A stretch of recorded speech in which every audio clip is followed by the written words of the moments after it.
नमस्कार, मैं अभिषेक उपाध्याय। आप देख रहे हैं टॉप सीक्रेट। बीजेपी यूपी में अपना अध्यक्ष क्यों नहीं चुन पा रही है, ये सवाल गहराता जा रहा है और ये सवाल और गहरा गया है क्योंकि शेड्यूल जारी हो रहा है एक के बाद दूसरे बीजेपी के प्रदेश अध्यक्षों का। न सिर्फ शेड्यूल जारी हो रहा है बल्कि ये अध्यक्ष चुने जा रहे हैं और हम अगर आसान भाषा में कहें तो धड़ाधड़ चुने जा रहे हैं एक के बाद दूसरे अध्यक्ष।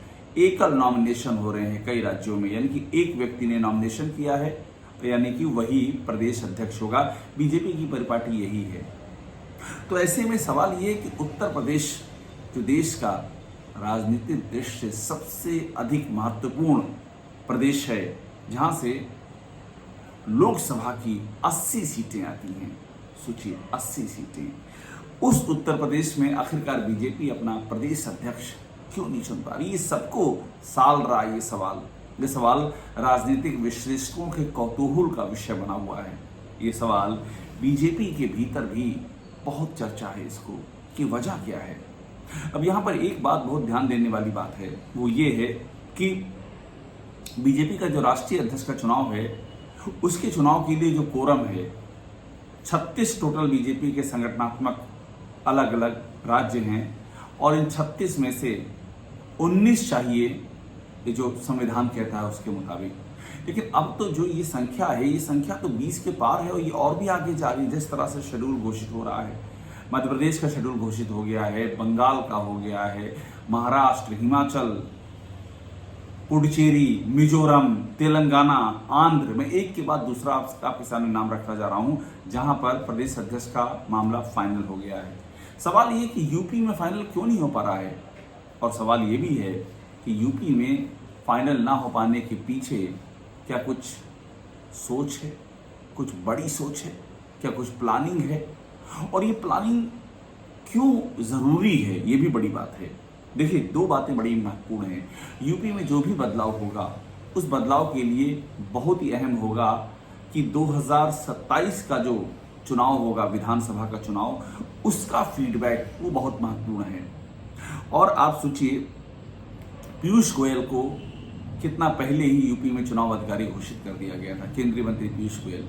इसके बाद भी यूपी में शेड्यूल घोषित नहीं हो पा रहा है और उसकी सीधा सा कनेक्शन जो जानकारी मिल रही है हमको वो है 27, यानी कि 27 में बीजेपी का परफॉर्मेंस क्या होगा। क्या अभी जो बीजेपी का सेटअप है, सेटअप समझिएगा, ये शब्द बहुत इंपॉर्टेंट है, ये मेरे मुंह से अनायास नहीं निकला है। सेटअप का मतलब होता है कि किस जात के व्यक्ति को हमने कहाँ बिठा रखा है और जिस जात के व्यक्ति को बिठा रखा है वो कर क्या रहा है, क्या वो उसी जाति का प्रचार प्रसार कर रहा है, और अगर वो ऐसा कर रहा है तो इसका असर कहाँ पर आएगा, इसका असर कितनी दूर तक जाएगा, कितनी सीटें हार जाएंगे हम। ये सब बीजेपी का जो केंद्रीय नेतृत्व है इन प्रश्नों पर लगातार विचार कर रहा है। और ये प्रश्न देश भर में बाकी जगहों के लिए महत्वपूर्ण नहीं है मगर यूपी में बेहद महत्वपूर्ण है, क्योंकि लोकसभा में बीजेपी यूपी में बुरी तरह से हारी है। और उसके पीछे एक बड़ी वजह यही बताई गई कि जिस तरह से यूपी में शासन चल रहा है, ऐसा लग रहा है कि जैसे वन वे ट्रैफिक है, जिसमें कि जो व्यक्ति शासन को चला रहा है वो ट्रेन को लेकर के जा रहा है, लगातार आगे बढ़ रहा है, उसको परवाह नहीं है कि अगल बगल की पटरी पर कौन जा रहा है, उसको परवाह नहीं कि कहाँ पर स्टेशन आ रहे हैं, उसको ये भी परवाह नहीं कि कहाँ पर यात्रियों को चढ़ाना है ट्रेन में। और यात्री कहीं बाहर के नहीं हैं, वो अपने ही संगठन के यात्री हैं। मतलब उनके भी जो 4 काम हैं, 4 उनकी समस्याएं हैं, 4 उनकी ज़रूरतें हैं, 4 उनके मसले हैं, उनको सेटल करना है। उसी ट्रेन में उनको भी स्पेस देना है, उसे कोई परवाह नहीं, वो ट्रेन चली जा रही है। और पता ही चल रहा है कि उस ट्रेन में एक खास तबका, एक खास जात विशेष की जो बैठक है उसके लिए अलग बोगी आरक्षित है और उस बोगी में वो लोग आ रहे हैं। और पता ये चल रहा है कि बाद में ये भी पता चला कि ट्रेन में जगह इसलिए नहीं हो पा रही कि ट्रेन ऑलरेडी फुल है, उसी तबके के लोगों से ट्रेन भर दी गई है और चल रहा है। प्रदेश में जाति उन्माद जैसी स्थिति आ गई, जाति युद्ध जैसी स्थिति आ गई है। कहीं ब्राह्मण, ठाकुर, दलित, यादव, अदर ओबीसी, एकदम बलवा मचा हुआ है आपस में। और ऐसे में संकेत यही बताते हैं कि बीजेपी घर बदलने की तैयारी में है। देखिए, घर जब भी बदला जाता है तो घर के 2 ही हिस्से इंपॉर्टेंट होते हैं। एक जो सामने का चेहरा, जो घर का जो फ्रंट है वो जो दिखता है वो इम्पोर्टेंट होता है, और दूसरा होता है घर के भीतर का हिस्सा जहाँ पर रिहाइश होती है। दोनों ही महत्वपूर्ण होते हैं। जो फ्रंट है वो तो गवर्नमेंट है। अगर आप मैंने जब ये कहा कि घर बदलने की तैयारी है तो आप ये समझिए घर का जो फ्रंट है वो तो गवर्नमेंट है, वो योगी का चेहरा है, फ्रंट बड़ा खूबसूरत हो। मगर सवाल ये है कि फ्रंट खूबसूरत होकर के क्या कर लेगा अगर घर के भीतर की स्थिति खराब है, अगर घर के भीतर दारिद्र्य है, सीलन है, छत का प्लास्टर झड़ रहा है, दीवारें उधड़ी हुई हैं, और स्थिति ये आ गई है कि आप अंदर की ओर जब घर के अंदर जाएंगे तो सब कुछ अस्त व्यस्त पड़ा है, वो घर नहीं लगता है। तो ऐसे में बदलाव तो फिर टोटल होगा, और उसकी वजह क्या है कि जो फ्रंट है, फ्रंट पे इतना ध्यान दिया गया है कि उसके बाद फुर्सत ही नहीं मिली कि अंदर भी कोई ध्यान दे दे। तो इसलिए बदलाव तो फिर दोनों को करना पड़ेगा। यानी कि जो चेहरा दिख रहा है वो है योगी आदित्यनाथ, और जो पीछे संगठन है। अब संगठन की समस्या क्या बताई जा रही है? संगठन की सबसे बड़ी समस्या ये कि संगठन बगैर सरकार के सपोर्ट के क्या काम कर लेगा, जब सरकार सुनवाई ही नहीं करती, जब डिप्टी सीएम केशव मौर्य को ये कह देना पड़ता है कि संगठन सरकार से बड़ा है, ये उनको कहना पड़ता है। ये इसलिए कहना पड़ता है कि इस संगठन में थोड़ी तो जान आए, जिसको सरकार से एक पैसे का सपोर्ट नहीं मिल रहा है। उल्टा वही नौकरशाह, वही पुलिस अधिकारी संगठन वालों को ही इस कदर परेशान किए हुए हैं कि वो अपने आप को लग रहा है कि जैसे उनकी नहीं, समाजवादी पार्टी या कांग्रेस या बीएसपी की सरकार हो और वो विपक्ष हो, ये बीजेपी के संगठन को फील हो रहा है। तो इसीलिए बदला तो सब जाएगा, संकेत यही है। और अगर सब बदलना है तो वक्त इसमें लिया जाएगा, प्रायोरिटी वैसे ही तय की जाएगी। अभी वहाँ पर हो रहे हैं जहाँ स्मूथ है। मैं आपको एक बार फिर से ये सारे नाम गिना दे रहा हूँ, मैंने नोट किए हैं और ये सब अखबार में आ चुके हैं, इसमें कोई नई बात नहीं है। पुडुचेरी है, मिजोरम है, महाराष्ट्र है, उत्तराखंड, तेलंगाना, आंध्रा, हिमाचल, ये मध्य प्रदेश, बंगाल, ये सब घोषित हो चुके हैं। इन सब का शेड्यूल आ चुका है और ये सब यहाँ पर तय हो चुके हैं। अब एक बात और देखिए, 2 जुलाई से 9 जुलाई तक पीएम यात्रा पर है, विदेश यात्रा है पीएम की, 2 जुलाई से 9 जुलाई।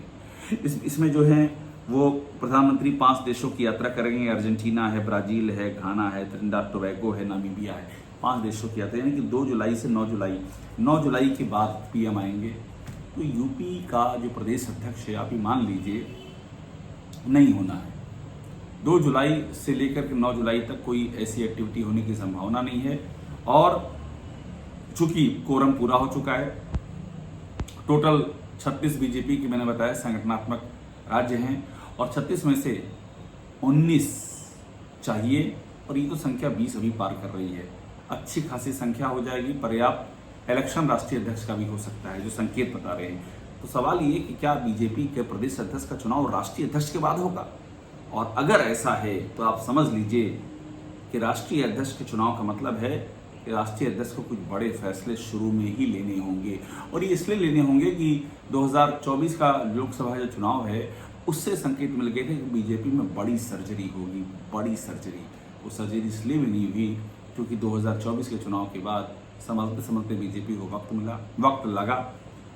जेपी नड्डा अभी भी राष्ट्रीय अध्यक्ष, उनका कार्यकाल लगातार बढ़ाया जा रहा है, तो उनका कार्यकाल खत्म होगा, नया अध्यक्ष आएगा, उसको लेने फैसले। तो सवाल ये कि क्या नया अध्यक्ष सबसे पहला जो फैसला लेगा वो उत्तर प्रदेश को लेकर के करेगा। और उत्तर प्रदेश में अगर बदलाव होगा तो ये तय मानिए कि फिर तो टोटल बदलाव होगा, क्योंकि 2024 की सबसे बड़ी हार तो यूपी में हुई है और उसका मेन कारण बताया गया है योगी आदित्यनाथ की सरकार की कार्यप्रणाली। उस पर लगा हुआ जातिवाद का ठप्पा, पेपर लीक, भ्रष्टाचार, फेक एनकाउंटर के तमाम सारे आरोप, अपने ही कार्यकर्ताओं की ना सुनना। और यहाँ तक आरोप लगा, संगठन ने जो रिपोर्ट सौंपी कि बीएलओ ने हरवाया, यानी चुनाव हरवाया गया।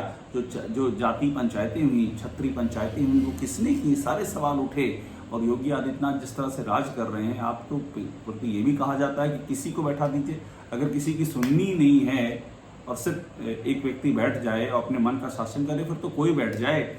फिर मुख्यमंत्री होने का मायने क्या है अगर आप सभी को साथ लेके नहीं चल सकते हैं, अगर आप संगठन की प्रायोरिटीज नहीं कर सकते हैं, अगर आप एक जात विशेष की सरकार का भरम नहीं तोड़ सकते हैं, अगर आप आरक्षण नहीं दे सकते हैं, अगर आप नौकरियां नहीं दे सकते हैं, अगर आप प्रशासनिक कुशलता का परिचय नहीं दे सकते हैं, और अगर लॉ एंड ऑर्डर जिसका आप इतना आपकी सूचना गुण गाता था, उस लॉ एंड ऑर्डर में इतने बड़े छेद दिखाई पड़ रहे हैं कि कहीं दंगा हो रहा है, कहीं पर मारकाट हो रही, कहीं जातीय द्वेष हो रहा है, कोई भी कहीं डेली जो क्राइम की घटनाएं उनका ग्राफ लगातार बढ़ता जा रहा है।